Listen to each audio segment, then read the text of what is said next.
দেশে ও দেশের বাইরে জব্দকৃত লুটের প্রায় ২ লাখ কোটি টাকা দরিদ্র জনগোষ্ঠীর জীবনমান উন্নয়নে ব্যবহার করতে চায় সরকার।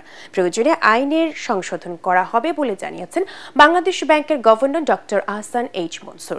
ফরেন সার্ভিস একাডেমিতে সংবাদ সম্মেলনে একথা বলেন তিনি। এ সময় প্রধান উপদেষ্টার প্রেস সচিব শফিকুল আলম জানান, বর্তমানে বাংলাদেশ ব্যাংকে ১,৩০,০০০ কোটি টাকার বেশি মূল্যের স্থাবর সম্পত্তি ও ৪২,৬০০ কোটি টাকার বেশি নগদ অর্থ জব্দ করা আছে। এছাড়া বিদেশে জব্দ করা টাকা ফিরিয়ে আনা হবে বলে জানান তিনি। বিস্তারিত তরিক ইসলামের রিপোর্টে।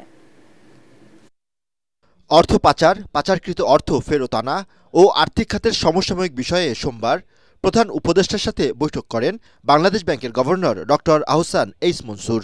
পরে রাজধানীর ফরেন সার্ভিস একাডেমিতে সংবাদ সম্মেলন করেন গভর্নর। এ সময় পাচারকৃত অর্থ ফেরত আনতে বিভিন্ন দেশের সাথে সরকার যৌথভাবে কাজ করছে বলে জানান গভর্নর।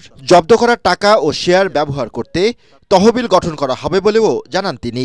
আমাদের হাতে কিছু অর্থ জব্দ করা আছে, যেটা বিভিন্ন ব্যাংকে এই যারা পলাতক আছেন বা যাদের নামে বিভিন্ন রকমের অর্থ আত্মসাৎ এবং পাচারের মামলা আছে, তাদের ডিপোজিট করা অর্থ সেগুলোকে আমরা জব্দ করা আছে।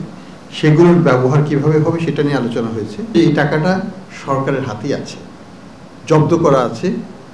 এটা এখন আইনগত প্রক্রিয়াটা শুধু শেষ করতে পারলে দ্রুততার সাথে, আমরা যদি কোনো আইনগত পরিবর্তনও করে ফেলতে হয়, দ্রুত করে আমরা এই ফান্ডটাকে হস্তান্তর করব সরকারের কাছে। সব মশার বিরুদ্ধে সুরক্ষা দিতে এলো বসুন্ধরা এক্সট্রিম অ্যারোসল, মশার বিরুদ্ধে এক্সট্রিম সুরক্ষা।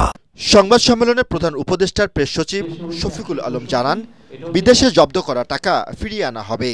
সোফার যে অ্যাটাচমেন্ট হচ্ছে স্থাবর সম্পত্তি, সেটার পরিমাণ হচ্ছে কোটি টাকায়। আভ্যন্তরীণ হচ্ছে ১,৩০,৭৫৮ কোটি 0.7 কোটি টাকা আর কি, ১,৩০,৭৫৮.৭ কোটি টাকা।